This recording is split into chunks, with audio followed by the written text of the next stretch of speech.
This is a math-based explanation on what it means to tune a compound bow.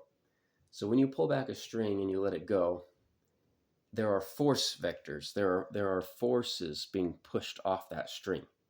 And we would model those as a vector, meaning something that has magnitude and direction. You can't see them though. So this red taped arrow can represent these forces coming off your string. And what it means to have your bow in tune is if this arrow, your arrow, is in the span of that vector, or if the arrow is in the path that the force vector is in. And if you can accomplish that, then the bow's in tune. So there's multiple positions in which you can tune your bow.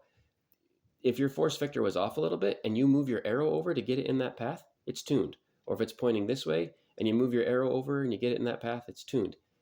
I don't think all tunes are equal. There's some tunes will have your bow work more efficiently than others. But when someone says my bow's in tune, that's what they mean, is that arrow's being pushed directly in the path of the force.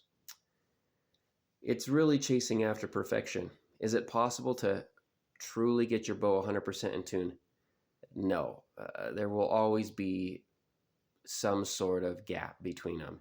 Now it could be really small. You're going to get really, really close, and in terms of shooting a bow, you can be effective out to any range that you can shoot at. But you're just chasing perfection, right? In terms of tuning this bow, the mechanisms you have to tune a bow is you can either work on moving the power path, and if you want to move the power path, you've got to somehow affect the string, and that's done by affecting the cams. You either shift the cams around, or the various systems that the bows have nowadays. They all have different ways to do it, but they all affect this cam and the lean that this cam has, or the bottom cam, and that changes where your string is, and thus it changes the power path.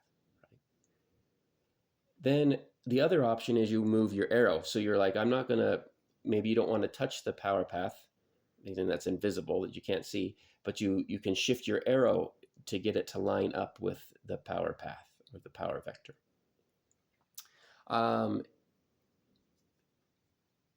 If you want a detailed explanation of why you make the adjustments you make when you're tuning, check out my other videos.